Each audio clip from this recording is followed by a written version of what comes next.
بیٹھے ہوئے ہیں. ایک آدمی یہ کہتا ہے کہ ہم دیوبند کے ماننے والے ہیں, ہم ندوہ کے ماننے والے ہیں. ایک آدمی یہ کہتا ہے ہم بریلی کے ماننے والے ہیں, ہم اعلیٰ حضرت کے ماننے والے ہیں, ہم مجدد اعظم کے ماننے والے ہیں. اب مسلمان پریشان ہے, مولا یہ جماعت صحیح کون سی جماعت ہے, صراط مستقیم پہ چلنے والی جماعت کون سی ہے؟ اب آؤ تاریخ کے آئینے میں دیکھو. میں آپ کو بتانا چاہتا ہوں, پہلے دیوبند چلو اور دیوبند چلنے کے بعد اس کے بعد بریلی کا مطالعہ کیا جائے گا. پہلے دیوبند کا مطالعہ کرو. کتاب کا نام یاد رکھو, کتاب کا نام تقویۃ الایمان ہے, مصنف کا نام اسماعیل دہلوی ہے. لکھنے والا کون ہے؟ یہ دیوبندیوں کا امام ہے, یہ وہابیوں کا امام ہے, یہ نجدیوں کا امام ہے. اس کتاب کے اندر کیا لکھا؟ جس کا نام محمد علی ہے وہ مر کر مٹی میں مل گیا. زور سے بولو معاذ اللہ, زور سے بولو.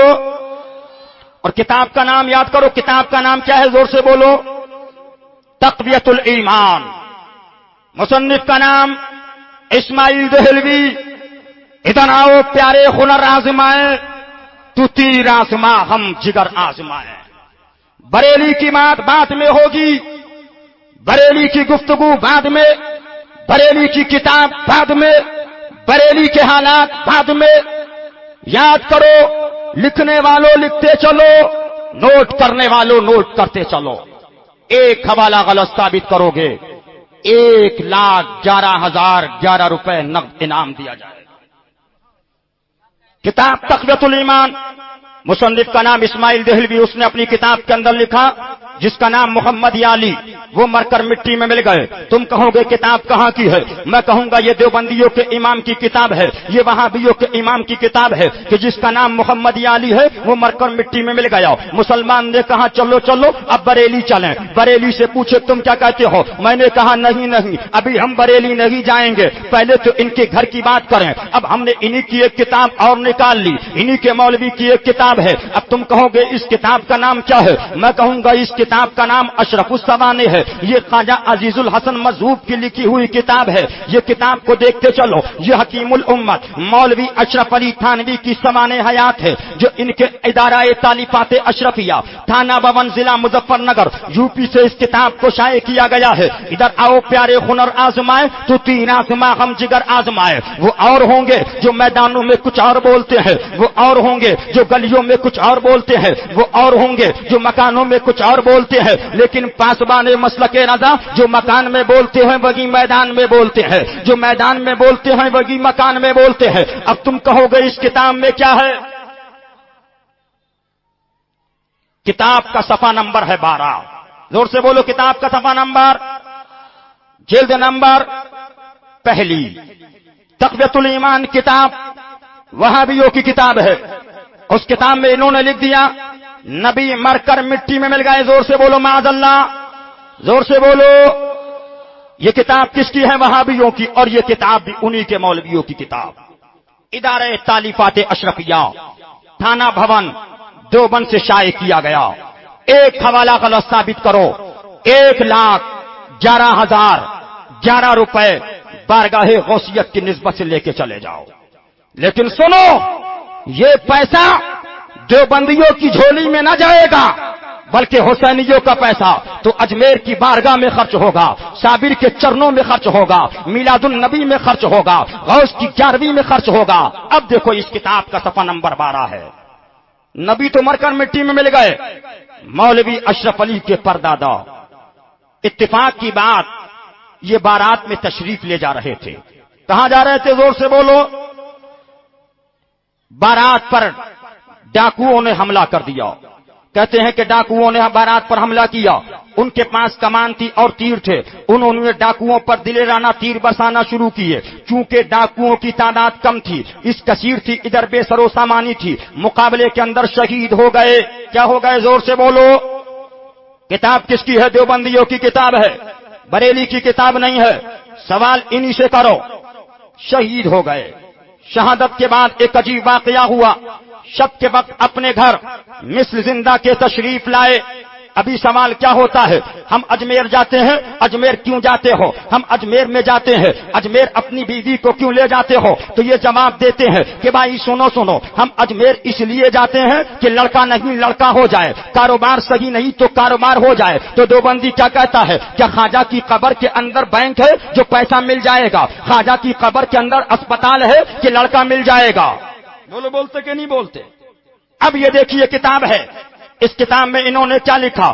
تشریف لے جا رہے تھے، ڈاکوؤں کی تعداد کثیر تھی، یہ شہید ہو گئے۔ شہادت کے بعد ایک عجیب واقعہ ہوا، شب کے وقت اپنے گھر مثل زندہ تشریف لائے، نبی مر کر مٹی میں مل گئے، اور اشرف علی کے پردادا قبرستان سے ہندوستان آ رہے۔ اور یہ بریلی کی کتاب نہیں ہے، یہ کتاب انہی کی کتاب۔ اب دیکھیے، شہادت کے بعد ایک عجیب واقعہ ہوا، شب کے وقت اپنے گھر مثل زندہ تشریف لائے اور اپنے گھر والوں کو مٹھائی لا کر دی۔ کیا لا کر دی؟ زور سے بولو۔ مٹھائی لا کر دی اور فرمایا اگر تم کسی سے ظاہر نہ کرو گی تو اسی طرح روز آیا کریں گے، قبرستان سے ہندوستان، قبرستان سے ہندوستان، قبرستان، روز آ رہے ہیں، اور نبی مر کر مٹی میں مل گیا۔ کتاب تقویت الایمان ہے، وہابیوں کے امام کی کتاب ہے، اور یہ کتاب بھی بریلی کی نہیں ہے، انہی کی کتاب۔ مٹھائی لا کر دی، اگر تم کسی سے ظاہر نہ کرو گی تو اسی طرح روز آیا کریں گے۔ لیکن ان کے گھر والوں کو اندیشہ ہوا کہ گھر والے جب بچوں کو مٹھائی کھاتے دیکھیں گے تو معلوم نہیں کیا شربا کر دیں۔ اب مجھے یہ بتاؤ، اجمیر کے لیے تم کہو کہ خواجہ کی قبر کے اندر ہاسپٹل ہے، خواجہ کی قبر میں بینک ہے، تو کیا اشرف علی کے پردادا کی قبر کے اندر حلوائی کی دکان ہے جو مٹھائی لے کے آ رہے ہو؟ مٹھائی لا رہے، خالی نہیں۔ اور سنو، فرمایا اگر تم کسی سے ظاہر نہ کرو گی تو اسی طرح روز آیا کریں گے۔ لیکن ان کے گھر والوں کو یہ اندیشہ ہوا کہ گھر والے جب بچوں کو مٹھائی کھاتے دیکھیں گے تو معلوم نہیں کیا شبہ کر دیں، اس لیے ظاہر کر دیا۔ اور پھر آپ تشریف نہیں لائے، کیوں؟ اس لیے کہ مٹھائی روزانہ لے کے آ رہے تھے۔ جب روزانہ مٹھائی لے کے آئے تو محلے میں چیمنگ گوئیا ہونے لگی، معاملہ کچھ گڑبڑ معلوم ہو گیا ہے۔ باپ تو مر چکا ہے لیکن بچے روزانہ مٹھائی کھا رہے ہیں، روزانہ قلقن کھا رہے ہیں، روزانہ قلقن کھا رہے ہیں۔ جب بیوی پر شک جانے لگا تو بند ہو گیا آنا۔ مٹھائی روزانہ لے کے آ رہے تھے، وہ دیوبند کے ماننے والوں، وہ ندوہ کے ماننے والوں، جب اشرف علی کا پردادا مرنے کے بعد قبرستان سے اٹھ کر ہندوستان آ کر اپنی چورو کو مٹھائی کھلا سکتا ہے تو کربل میں شہید ہونے والا فاطمہ کا نام ہم حسینیوں کے پکارنے پر ہمیں دولت دارین دلا سکتا ہے۔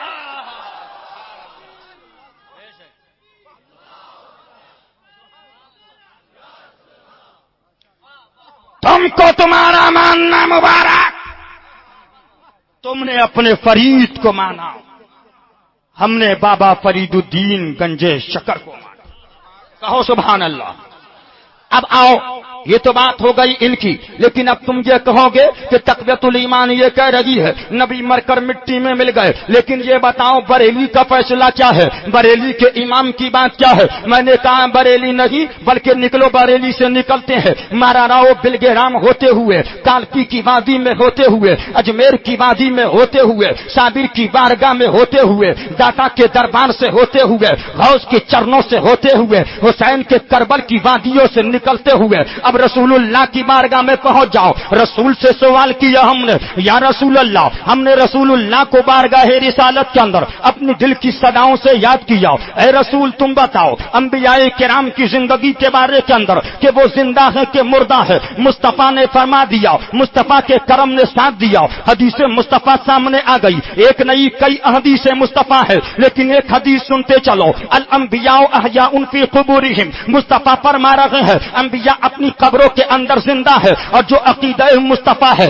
وہی عقیدہ صحابہ ہے۔ صدیق کا عقیدہ یہ ہے کہ نبی زندہ، فاروق کا عقیدہ یہ ہے نبی زندہ، عثمان کا عقیدہ یہ ہے نبی زندہ، علی کا عقیدہ یہ ہے نبی زندہ، حسین کا عقیدہ یہ ہے نبی زندہ، حسن کا عقیدہ یہ ہے نبی زندہ، امام بخاری کا عقیدہ یہ ہے نبی زندہ، امام اعظم کا عقیدہ یہ ہے نبی زندہ، امام شافعی کا عقیدہ یہ ہے نبی زندہ، امام احمد بن حنبل کا عقیدہ یہ ہے نبی زندہ، امام غزالی کا عقیدہ یہ ہے نبی زندہ، غوث اعظم کا عقیدہ یہ ہے نبی زندہ، خواجہ اعظم کا عقیدہ یہ ہے نبی زندہ۔ ہم نے سوال کیا مولا وہ عقیدہ کہاں ملے گا، وہ راستہ کہاں ملے گا؟ جس راستے میں مصطفیٰ کا طریقہ ملے، جس راستے میں صدیق کی صداقت ملے، جس راستے میں فاروق کی عدالت ملے، جس راستے میں عثمان کی ثقافت ملے، جس راستے میں علی کی شجاعت ملے۔ آواز آئی میرے غلاموں سنو سنو، اب بریلی چلے جاؤ، بریلی سے وہی طریقہ ملے گا جو طریقہ مصطفیٰ ہے۔ تو بریلی سے آواز آئی امام احمد رضا کی، اے لوگوں سنو سنو، قلم احمد رضا کا ہے، عقیدہ مصطفیٰ کا ہے، قلم احمد رضا کا ہے، عقیدہ صحابہ کا ہے، قلم احمد رضا کا ہے، عقیدہ غوث کا ہے کہ نبی کل بھی زندہ تھا، نبی آج بھی زندہ ہے، نبی قیامت تک زندہ رہے گا۔ اور عقیدہ احمد رضا کو عام دنیا میں کر دو کہ تو زندہ ہے واللہ، تو زندہ ہے واللہ، میری چشم عالم سے چھپ جانے والے۔ نعرے تکبیر، نعرے رسالت۔